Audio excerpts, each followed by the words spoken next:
All right, today we're going to talk about the discriminant. In English, when you are being discriminating, you are considering carefully when you're making a decision.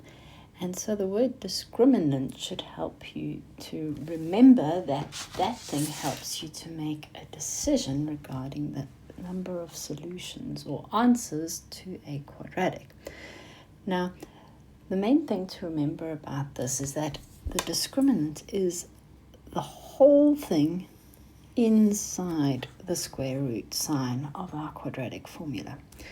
And it kind of makes sense because if that whole value is negative or less than 0, we can't find the square root of a negative number, which means we'll have no real solutions. Okay? If that thing inside my square root is equal to 0, well, the square root of 0 is 0, and any number plus or minus 0 is just going to give me that number, which means I don't have two solutions, so I only have one solution. And of course, if that thing inside the square root is greater than 0, I'm then going to have my number plus the square root of that number and the square root, our number minus the square root of that number. So I'm going to have two solutions. Let's have a look at the different ways that we can use this to apply to quadratics. So it says use the discriminant to determine the number and type of roots to the equation. Okay, so firstly what we have is we have our equation in our form ax squared plus bx plus c. And we're going to say that my discriminant, or delta, is b squared minus 4ac. Now let's just remind ourselves, our a is 15, our b is 8, and our c is negative 5.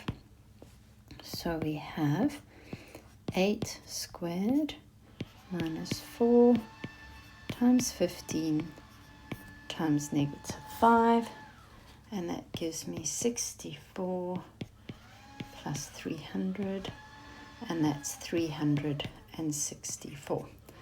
So what the actual number is doesn't really mean anything to us, but we are interested in the fact that this is a positive number. So we're going to draw a conclusion. We're going to say, therefore, the discriminant is greater than 0, and therefore we have two real solutions. Okay, usually in our exams you're going to get a mark for that and a mark for that, so please make sure that you are drawing that conclusion and saying why.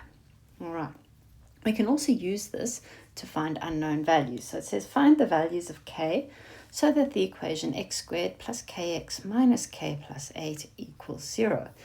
And we're saying we're only going to have one real solution.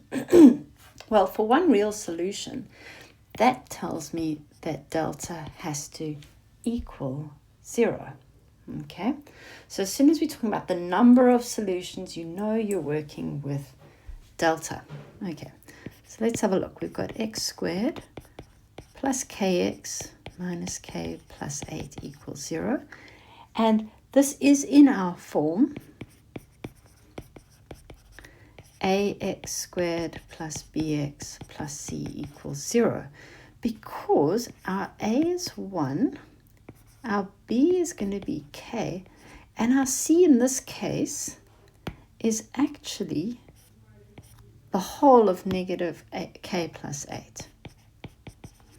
Okay, so let's have a look. We know that delta is b squared minus 4ac, and that gives me k squared minus 4 times 1 times negative k plus 8, and that's going to give me k squared plus 4k minus 32. Now I need to draw my conclusion, so I'm going to say for one solution delta equals 0.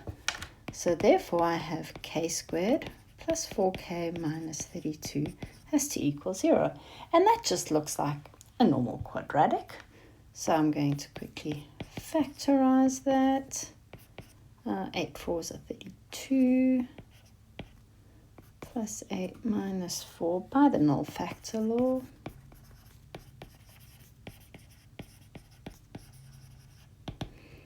K is negative 8, or k is equal to 4.